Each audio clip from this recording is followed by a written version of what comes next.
E aí pessoal, tudo bem? Bem-vindos ao canal Coleção Paralela. Eu sou o Rodrigo e bem-vindos a um vídeo que vai me dar um prazer enorme em gravar, porque eu vou poder revelar o meu apego, o meu apreço por uma edição e um autor que eu simplesmente não conhecia. Eu tô falando de uma daquelas surpresas que você tem na vida e que depois você fica se perguntando, como é que eu não sabia que esse cara existia? Como é que eu nunca li essa edição? E quando você vai dar uma procurada um pouquinho melhor depois, você descobre que, cara, sempre teve ali, que não era difícil de achar. Eu é que estava na minha bolha, por assim dizer, e não conhecia e nunca tinha visto. Recentemente eu fiz um vídeo aí no canal, né, de aquisições, nas quais eu mostro algumas aquisições que vieram de Santa Catarina para mim. Parte daquelas aquisições feitas num sebo em Santa Catarina eu escolhi, parte eu não escolhi, vieram, digamos assim, como surpresa, né? Não fui eu que comprei essas edições, foi a minha esposa que ela esteve lá. E quando ela vai lá, em geral, eu sempre peço para ela dar uma escapadinha nesse sebo que tem lá para comprar algumas coisas. E ela me trouxe essa maravilha aqui, Wits. Quando ela trouxe essa edição que eu abri aqui a sacolinha onde estava e eu vi, é óbvio, já capturou minha atenção. Pelo fato de que eu não conhecia e pela capa ser linda, né? Eu achei essa capa maravilhosa. E é claro, é o tipo de HQ que quando chega na sua casa, se você tem ali uma certa programação, uma certa pilha de leitura, é o tipo de HQ que fura imediatamente essa pilha de leitura. Você não vai esperar, entendeu? Você não vai esperar para ler. Você vai imediatamente passar na frente das outras porque você quer demais conhecer esse material. E foi o que aconteceu com essa edição. Na hora ela já se tornou a minha prioridade de leitura. Eu só terminei o que eu estava lendo e imediatamente comecei a ler. E cara, eu mergulhei nessa HQ. Eu me perdi nessa HQ. Foi uma escolha, como eu já disse, da minha esposa e uma escolha tremendamente feliz. Tipo, ela acertou em cheio. É simplesmente uma história fantástica. É uma edição da Dark Side, né? Vocês já devem ter percebido. Dark Side sempre capricha muito nas suas edições. Aquela coisa que o pessoal tanto gosta, né? Da capa dura e o escambau, né? Um acabamento fabuloso. Sempre tem uma guarda bonita, sempre tem um belo acabamento. É uma edição que veio de um sebo, portanto é uma edição usada, é óbvio, né? É uma edição usada, mas está em ótimo estado. Custou um precinho bastante camarada. E essa parte toda, a parte do luxo, vamos dizer assim, claro que é legal, eu não vou dizer que não tem seu valor, mas é seu valor, digamos assim, em último grau, né?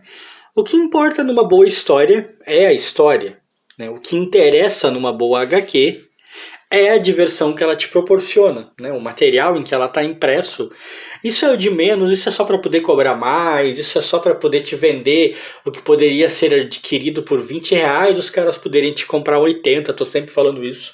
Não ligo para esses luxos e tenho bem poucas edições nesse nível. Quando tenho, que fui eu que comprei, em geral ou é assim, ou é de sebo, ou é material que estava em promoção. Mas deixa eu continuar contando algumas curiosidades sobre essa edição. Antes de eu começar a ler, eu fui ler aqui atrás a pequena sinopse que tem. E fui ler alguns comentários de revistas, órgãos de imprensa, né? Quem leu a HQ e o que gostou. Logo de cara, aqui em cima, já tem esse cara aqui, ó. É fabulosa, um triunfo. Ninguém mais, ninguém menos do que o Stephen King. Meu amigo, eu nem preciso ler mais nada embaixo, né? Sou muito fã do Stephen King. Sou fã demais desse cara. Inclusive nesse mesmo vídeo de aquisição, quem assistiu vai poder ver que vieram 2 livros do King junto com essa edição. E eu sou fã demais desse cara. E, velho, se ele disse que é muito bom, isso já me deixa tremendamente interessado, né?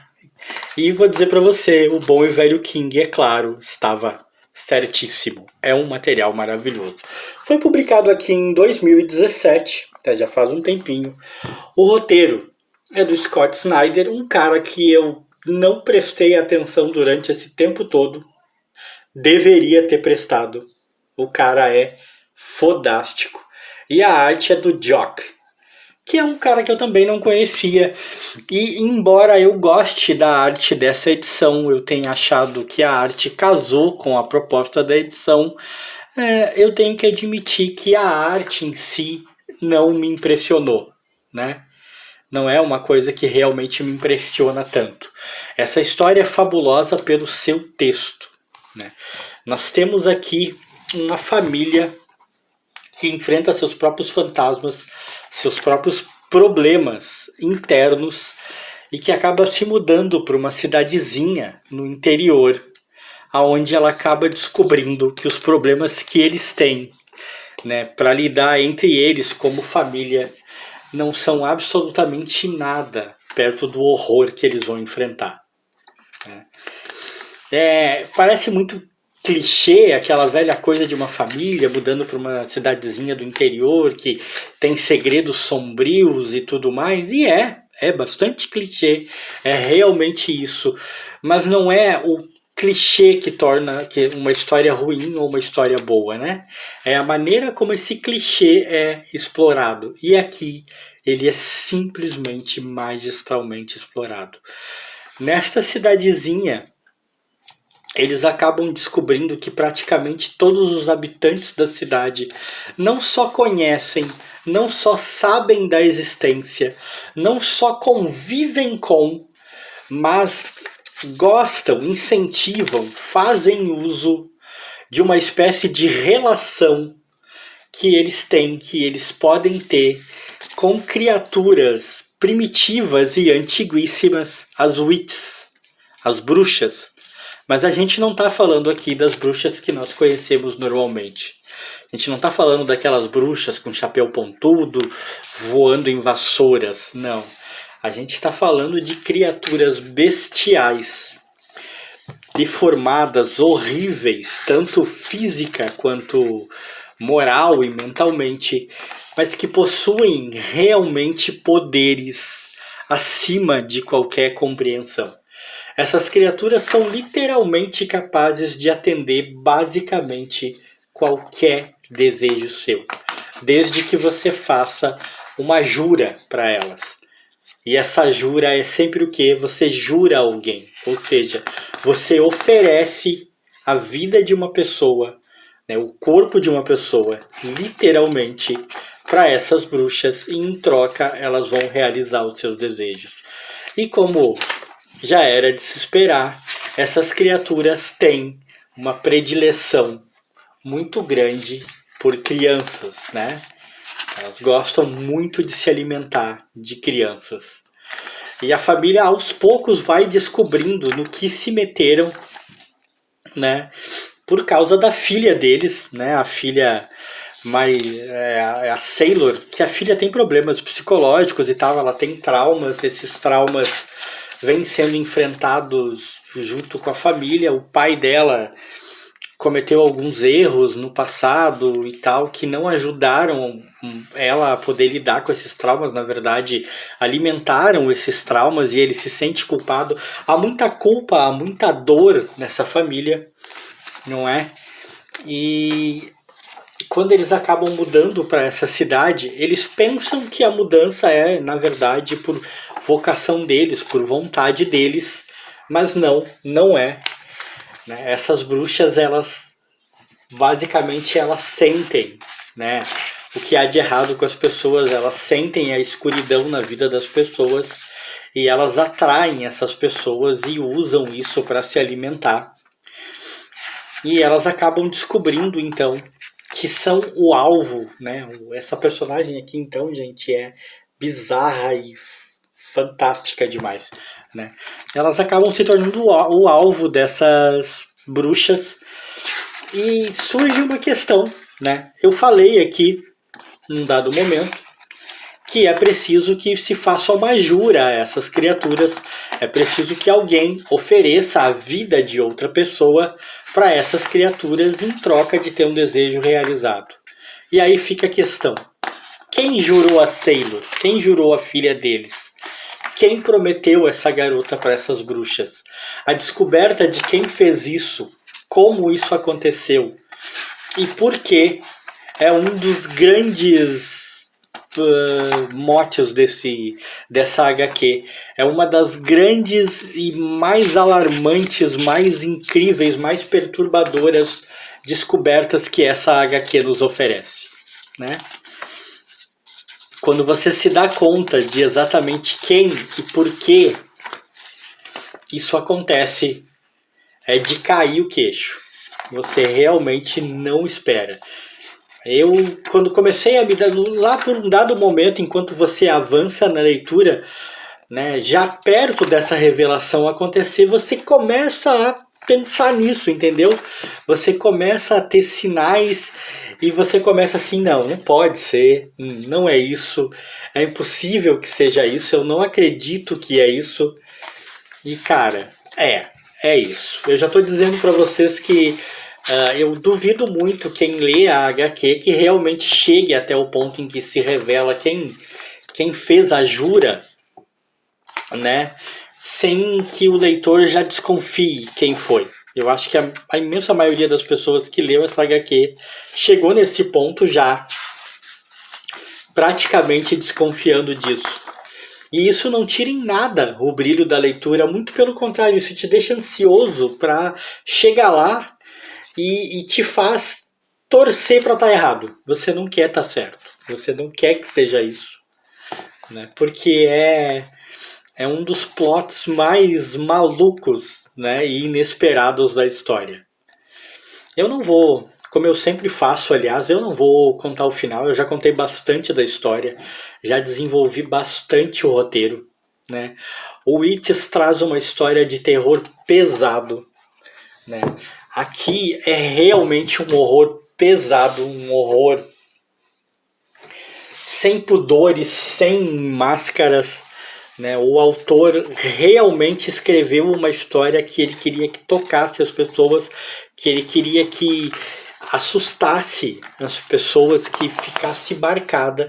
Eu não sei dizer sobre o lance do assustar. Eu particularmente nunca li uma história de terror, seja ela em quadrinhos, seja ela um romance. Eu nunca vi um filme que particularmente me deixasse assustado, no sentido de eu tenho medo desse filme, eu tenho medo desse romance, eu senti medo. Porque uma coisa é o susto, né? Você tá assistindo um filme e de repente o monstro pula na tela, você toma um susto. Uma coisa é um susto, outra coisa é o medo.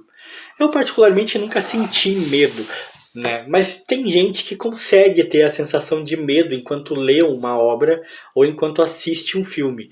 E sem dúvida alguma esse rapaz aqui, Snyder, sem dúvida alguma ele fez o melhor que pôde para deixar as pessoas muito assustadas. Como vocês estão vendo, tem uns extras para variar. Essa história foi publicada no formato de minissérie lá fora e aqui foi encadernada. Então aqui tem os extras de alguns textos que o autor publicou nas edições. Depois alguns extras sobre, né, o portfólio dos trabalhos, experimentação de cores, fotos deles por aí em algumas convenções, né, algumas páginas em preto e branco ainda das primeiras experimentações do trabalho. Aqueles extras básicos que a gente sabe que sempre tem. O material é de primeira e, curiosamente, cara, eu tenho que mencionar isso antes de acabar o vídeo. Essa edição, esse material foi publicado pela Image. E aí, veja só. Não faz tanto tempo assim, eu postei um vídeo aqui no qual eu comento que eu acho a imensa maioria dos trabalhos da Image publicados aqui no Brasil, a imensa maioria dos heróis da época, e bati na câmera para variar, desculpem, a imensa maioria dos heróis que a Image trouxe para o Brasil lá nos anos 90, lá, completamente esquecíveis. Pois aqui está a Image me provando seja de maneira sazonal, ou seja uma mudança de plano editorial, eu não tenho certeza, não acompanho os trabalhos da Image, mas não importa, é a Image me mostrando que ela pode sim ter no seu portfólio, pode ter nas suas publicações trabalhos que de esquecíveis não tem nada. Eu já sou muito fã do Snyder, eu quero mais material dele. Eu já comprei, na verdade. Estou esperando chegar no momento em que eu gravo esse vídeo. Eu já adquiri um outro trabalho dele. Aqui dá a entender que houve uma continuação para esse trabalho, que ele estava trabalhando em uma continuação. Pretendo procurar ver se essa continuação aconteceu. E se aconteceu, é claro que eu quero. História mais do que recomendada, recomendadíssima. Se você é fã de terror, se você é fã de uma história pesada, cheia de suspense, reviravoltas e muita tensão, muito horror de verdade, sem máscara, sem nada para amenizar, sem conversinha, Witches é a sua leitura. Não perca, vale muito a pena. E se você gostou desse vídeo, deixa like.